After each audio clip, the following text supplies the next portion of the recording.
මම චලිත් අමරදිවාකර සම කැඳවුම්කරු සමසෞඛ්‍ය වෘත්තිවේදී ඒකාබද්ධ බල මණ්ඩලය. ඇත්තටම මේ මාධ්‍ය සාකච්ඡාව කැඳවුවේ අද දින සමහර වෘත්තීය සමිති විසින් අද දින වෘත්තීය ක්‍රියාමාර්ගයක් ක්‍රියාත්මක කරලා තිනවා. ඒ කියන්නේ වැඩ වර්ජනයක්. ඇත්තටම මේ වැඩ වර්ජනයට පාදක කරගෙන තියෙන්නේ ඔවුන්ගේ දීමන වයවැයෙන් දීමනාවල ප්‍රතිශතයන් සම්බන්ධ ප්‍රශ්නයක් තියෙනවා කියන එකත් එක්ක. එතකොට රාජ්‍ය සේවකයන්ට මේ අයවැය තුලින් විශාල වැටුප් වැඩිවීමක් දීලා තිනවා. එතකොට මේ වැටුප් වැඩිවීම මූලික වැටුප අපේ වෘත්තියන් ගත්තාම සමසෞඛ්‍ය වෘත්තිවේදීන් ගත්තාම මූලික වැටුප රුපියල් 22000කට වැඩි ප්‍රමාණයකින් වැඩි වෙලා තියෙනවා. ඒ වගේම වැටුප් වැඩිවීම 70%කට ආසන්නයි. ඒ වගේම තමයි 80%ක වැටුප් වර්ධකය වැඩි කරලා තියෙනවා. ඒ වගේම දීමනා 35%කින් වැඩි කරලා තියෙනවා. එතකොට මේ වගේ තත්ත්වයක් තියේදි තමයි ඒ වගේම බදු ප්‍රතිශතය අඩු කරලා තියෙනවා. ඒ වගේම බදු ගහන සීමාව ලක්ෂයේ ඉඳන් ලක්ෂයකමාර දක්වා ඉහළට දාලා තිනවා. ඒ නිසා අපේ වෘත්තිකයෝ ගත්තාම මේ අයවැය සඳහා ලැබිච්ච වැටුප් වැඩිවීම ආකාර කීපයකින් බලපාලා ඔවුන්ගේ ආදායම විශාල ප්‍රමාණයකින් වැඩි වෙලා තියෙනවා.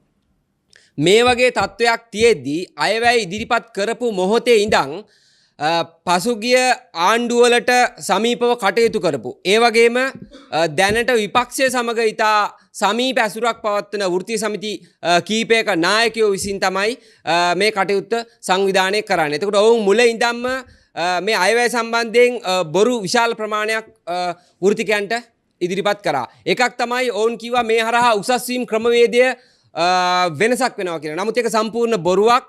2016 කියන පොදු චක්‍රලේඛයට අනුව තමයි මෙතන උසස් වීම මේ අයවැයට අදාළව මෙතන සඳහන් කරලා තියෙන්නේ. නමුත් ඒ වෘත්තියන්ගේ බඳවා ගැනීමේ පටිපාටියේ තියෙන විදිහට තමයි මේ උසස් වීම ක්‍රමවේදය ක්‍රියාත්මක වෙන්නේ. ඒ වගේම තමයි මෙතනදී ඔවුන් තව ගොඩනගු තර්කයක් තමයි අපේ පරිපූර්ණක වෛද්‍ය වෘත්තිකයන් ගත්තාම ඔවුන්ගේ කළමනාකරණ පුහුණුවක් අයවැය හරහා නැවැත්තුවා කියන එක. ඇත්තට මේක සම්පූර්ණ බොරුවක්. කළමනාකරණ පුහුණුව නවත්තලා තිබුණේ රාජ්‍ය සේවා කොමිෂන් එක විසින්. ඒක ඔවුන්ගේ තීරණයක්. එහෙම නැතුව අයවැයට කිසිම සම්බන්ධයක් නැහැ. ඒ වගේම තමයි ඔවුන් තව තර්කයක් ගොඩ නැගුවා අප්‍රේල් මාසයේ ගෙනියන වැටුප, ගෙදර ගෙනියන වැටුප අඩු වෙනවා කියන එක. සමහරු ගණන් හදලා පෙන්නුවා රුපියල් 1000ක් අඩු වෙනවා, 900ක් අඩු වෙනවා, මේ තියෙන එකට වඩා අඩු එකක් තමයි එන්නේ කියන එක. නමුත් ඒකත් සම්පූර්ණ බොරුවක්.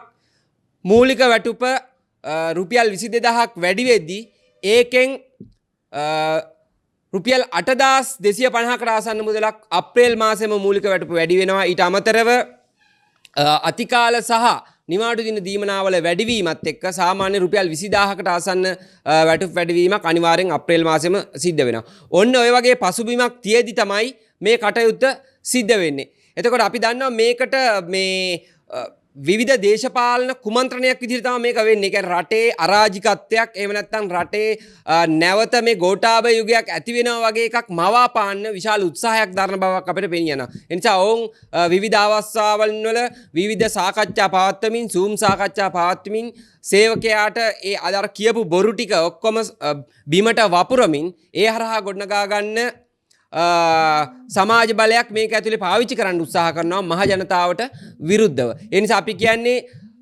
ජනතාව බදු ගෙවලා භාණ්ඩාගාරයට එන මුදල් ආණ්ඩුවක් විදිහට කළමනාකරණය කරන්න ඕනේ. ඒක මුළු රටේම යහපත වෙනුවෙන්. ඒ නිසා මේ අයවැය ඉදිරිපත් කරලා තියෙන සෞඛ්‍ය වෘත්තිකයාට නෙමෙයි, මුළු රටටම ඉදිරිපත් කරන අයවැය ඇතුලේ 2 කෝටියක අධික ජනතාවක් ගැන හිතලා තමයි මේක ඉදිරිපත් කරලා තියෙන්නේ. ඒක නිසා එතනදී සෞඛ්‍ය සේවකයා කියන්නේ රටේ වැදගත් වෘත්තිකයන් කොටසක් තමයි.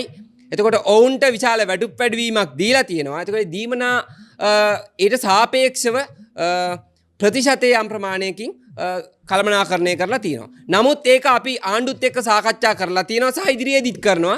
මේ ප්‍රතිශතයන් නැවත සමාලෝචනය කරන්න ආර්ථිකය යහපත් වෙනවත් එක්ක ඔවුන් එකඟත්වයන් පළ කරලා තිනවා.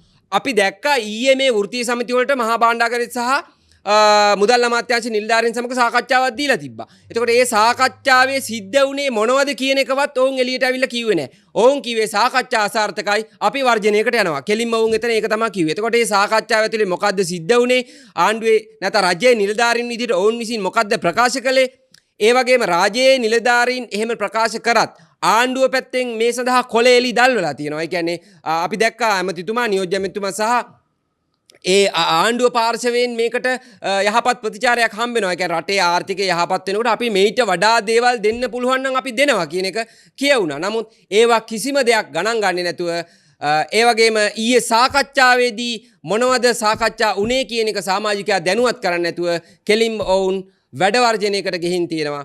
නමුත් අපි කියන්නේ රටේ සමහර තැන්වල මේ වෙනකොටත් ආයතන වැඩ, එතකොට බෞද්ධ චිකිත්සකාංශ වැඩ, ඒ වගේම ඖෂධ ශාලාවල සමහර ඒවා වැඩ, සමහර ඒවා තියෙනවා. නමුත් අභ්‍යන්තර ඖෂධ ශාලා සියල්ලම පාහේ වැඩ කරනවා මේ අවස්ථාවේ. බාහිර ඖෂධාගාරවල තමයි යම් ප්‍රශ්නයක් තියෙන්නේ. නමුත් අපි හිතනවා මේ වැඩ වර්ජනය හරහා ජනතාව අපහසුතාවයට පත් කළා. ඒ වගේම ආණ්ඩුව පිළිබඳව ජනතාවගේ වෙනත් අදහසක් නිර්මාණය කරන්න උත්සාහ කරන එක අපි පරාජය කරන්න ඕනේ. ඒ නිසා අපි ඉල්ලා සිටිනවා සෞඛ්‍ය වෘත්තිකයන්ගෙන් මේ වෙලාවේ ආණ්ඩුව වෙනුවෙන්, ඒ කියන්නේ වැඩ කරන ඔබ වෙනුවෙන් රජයක් විදිහට සහ වෘත්ති සමිතියට අපි අනිවාර්යෙන් පෙනී ඉන්නවා. ඒ නිසා වැඩ කරන්න ජනතාව වෙනුවෙන්. මොකද මේක රට පුනරුදයක් කරා ගෙන යන අඩිතාලමක් දාපු මූලික මොහොතක්. මාස 4ක ආණ්ඩුව පෙරලා දාන්න කුමන්ත්‍රණ වලට අහු වෙන්නේ නැතුව වැඩ කරන්න කියන එකත්, ඒ වැඩ කරන වෘත්තිකයා වෙනුවෙන් වෘත්තීය සමිති සහ ආණ්ඩුව විදිහට අපි අනිවාර්යෙන් පෙනී ඉන්නවා කියන එකත් මේ වෙලාවේ කියන්න ඕනි. කෙටියෙන් කියන්න අපිට දැන් ඡන්දෙකුත් තියෙන වෙලාවක මේ වැඩ වර්ධනය කරන්න පුළුවන්ද සහ මැතිවරණයක් අස්සේ මේ දෙකේම සම්බන්ධයකුත් තියෙනවද?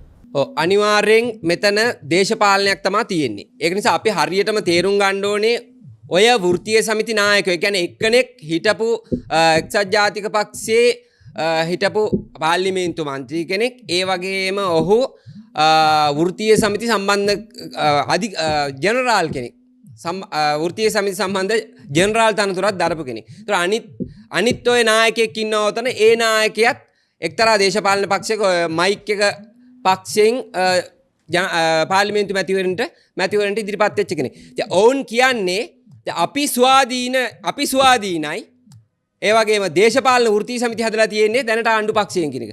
එතකොට දැන් අපි පිළිගන්න ඕනේ එක ඔවුන් ස්වාධීනයි, අපි දේශපාලනිකයි. අපි දේශපාලනිකයි තමයි. නමුත් ඔවුන්ගේ ස්වාධීනත්වයේ සමාජික තේරුම් ගත යුතුයි. මේ වෙලාවේ ඔවුන් පවතින, අපි දැක්කා ඊයේ එක්තරා ආසනයකින් මේ ඉදිරි මැතිවරණයටත් ඉදිරිපත් වෙන්න යන එක වෘත්තීය සමිති නායකයෙක්. මං කියන්නේ ඉතුරු වෘත්තීය සමිති නායකයොත් ඕකම තමා කරන්නේ. අනිවාර්යෙන් ওই මැතිවරණයට පෙනී ඉන්න වෘත්තීය සමිති නායකයෝ මේ මැතිවරණය වෙනුවෙන් ආණ්ඩුවට එරෙහිව ඇජෙන්ඩා එකක් තමයි ක්‍රියාත්මක වෙන්නේ. ඒකට අහු වෙන්න එපා කියලා අපි වෘත්තිකයන්ගෙන් ඉල්ලා සිටිනවා.